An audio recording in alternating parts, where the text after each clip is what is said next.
স্ক্রিনে আমার এই লেখাটির যে ব্যাকগ্রাউন্ড আছে সেই ব্যাকগ্রাউন্ডটা আমি ফটোশপের মাধ্যমে কিভাবে এরকম স্মুথ করে রিমুভ করতে পারি সেই বিষয়ে আপনাদেরকে আমি শেয়ার করব।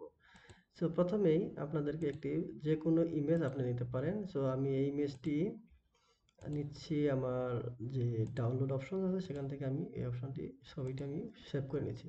সো এখানে আসার পর আপনাকে শুধু কি করতে হবে, এখানে যে অবজেক্ট সিলেকশন টুল পাবেন, অবজেক্ট সিলেকশন টুল সিলেক্ট করে আপনাকে শুধু জাস্ট একটি সিলেক্ট করে নিতে হবে। ঠিক আছে, এটি সিলেক্ট করে নিয়ে আপনাকে ছেড়ে দিয়ে 2-4-5 সেকেন্ড একটু অপেক্ষা করতে হবে। ঠিক আছে, যাতে এটা অটোমেটিক আপনি সিলেক্ট করে নেয়।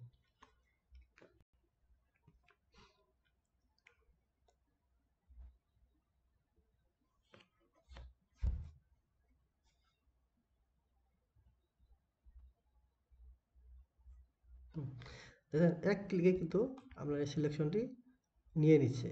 এখন জাস্ট আপনাকে কি করতে হবে, কন্ট্রোল জে চেপে একটি কপি করতে হবে। এখন এটা দেখেন এরকম সুন্দর একটি ব্যাকগ্রাউন্ড অতি সহজে কিন্তু রিমুভ করা যায়। আর এখান থেকে একটু যাওয়ার পর দেখতে পাচ্ছেন যে এই যে মাঝখানে একটু পিক্সেল দেখা যাচ্ছে। ঠিক আছে, এটি আমরা কিভাবে রিমুভ করতে পারি, এখানে এসে আমার কুইক সিলেকশন টুলস নিতে হবে এবং এটার সার্কেলটা আমাকে কমে নিতে হবে। ঠিক আছে, তারপরে চেপে দিয়ে আমি যদি এটা জুম করে অল্টার চেপে ধরে এখানে আমি ক্লিক করি, জাস্ট অল্টার চেপে ধরে, ঠিক আছে, মাইনাস ভ্যালু দিয়ে, হ্যাঁ, মাইনাস, দেন এটাও এখানে মাইনাস ভ্যালু দিয়ে,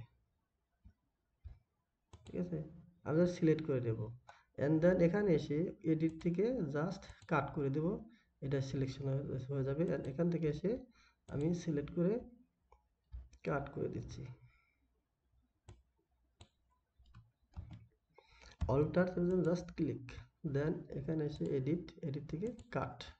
ঠিক আছে, এভাবে আপনারা চাইলে অতি সহজেই কিন্তু ব্যাকগ্রাউন্ড রিমুভ করতে পারেন ফটোশপের মাধ্যমে। সো গাইস, আজকে এই পর্যন্ত, দেখা হচ্ছে পরবর্তী ভিডিও। ধন্যবাদ।